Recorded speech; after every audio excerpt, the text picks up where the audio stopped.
കഴിഞ്ഞ ദിവസം ഞാൻ എൻ്റെ വീഡിയോസ് കണ്ടപ്പോഴാണ് ഒരു കാര്യം എനിക്ക് മനസ്സിലായത്. ഞാനങ്ങനെ അധികം പേപ്പർ ക്രാഫ്റ്റ് ഒന്നും ചെയ്തിട്ടില്ല. ബാക്കി എല്ലാ ആക്രി വെച്ചും ഞാൻ ക്രാഫ്റ്റ് ചെയ്യാൻ വേണ്ടിയിട്ട് ട്രൈ ചെയ്തിട്ടുണ്ട്. പക്ഷേ പേപ്പർ വെച്ചിട്ട് ഇതേവരെ ക്രാഫ്റ്റ് ചെയ്തിട്ടില്ല. അപ്പോൾ അതുകൊണ്ട് നമുക്ക് എന്തായാലും ഇന്നൊരു പേപ്പർ ക്രാഫ്റ്റ് ചെയ്യാം. അത്ര സിമ്പിളാക്കണ്ട സംഭവം. ഞാൻ റീൽ സ്ക്രോൾ ചെയ്തപ്പോൾ കണ്ടതാണ്. ഈ വീഡിയോ കണ്ട് എൻ്റെ മൈൻഡിൽ കുറച്ച് ദിവസം അത് കിടപ്പുണ്ടായിരുന്നു. ഇതുണ്ടാക്കണം എന്ന് എൻ്റെ മനസ്സിലുണ്ടായിരുന്നു. പക്ഷേ എങ്ങനെയോ കുറച്ച് ദിവസം കഴിഞ്ഞപ്പോൾ ഞാൻ അത് മറന്നുപോയി. വീണ്ടും അതാരോ റീക്രിയേറ്റ് ചെയ്ത് ആ റീലും കൂടി കണ്ടപ്പോഴേക്കും ഞാൻ വിചാരിച്ചു എന്നാൽ പിന്നെ ഇത് ഉണ്ടാക്കിയിട്ടേ ഉള്ളൂ എന്ന്.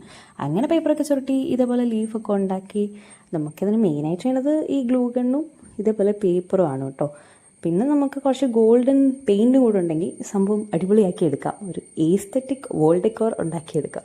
ഇതേപോലെ ഒരു ഫ്രെയിമും ഉണ്ടാക്കി നമ്മൾ ഉണ്ടാക്കുന്ന ലീഫല്ല ഇതിനകത്തേക്ക് അറേഞ്ച് ചെയ്ത് കൊടുക്കുക. അത്ര പണിയേ ഉള്ളൂ. ഇപ്പം നിങ്ങൾക്ക് ഇങ്ങനെ കാണുമ്പോൾ ഞാൻ അടിച്ചത് ബ്ലാക്ക് പെയിൻ്റാന്ന് തോന്നുന്നു, പക്ഷേ ശരിക്കും അത് ഡാർക്ക് ഗ്രീൻ ആട്ടോ. ബ്ലാക്കും ഗ്രീനും കൂടെ മിക്സ് ചെയ്ത് ഞാൻ അടിച്ച് വെച്ചതാണ്. എന്തായാലും സമയം ഞാനിപ്പോൾ ഇതിൽ വോളിൽ ഒട്ടിക്കാനായിട്ട് ഇതിൽ വേറൊന്നും അറ്റാച്ച് ചെയ്തിട്ടില്ലാത്തതുകൊണ്ട് നമ്മൾ ഡബിൾ സൈഡ് ടേപ്പ് വെച്ചിട്ടാണ് ഒട്ടിച്ചേക്കുന്നത്. ഇതല്ലാതെ എങ്ങനെയെങ്കിലും സെറ്റ് ചെയ്തെടുക്കണം. അപ്പോൾ എന്തായാലും നമ്മുടെ വോൾ ഡെക്കോർ ഇഷ്ടപ്പെട്ടാൽ ലൈക്ക് സബ്സ്ക്രൈബ് മറക്കണ്ട കേട്ടോ. അപ്പോൾ ശരി, ബൈ.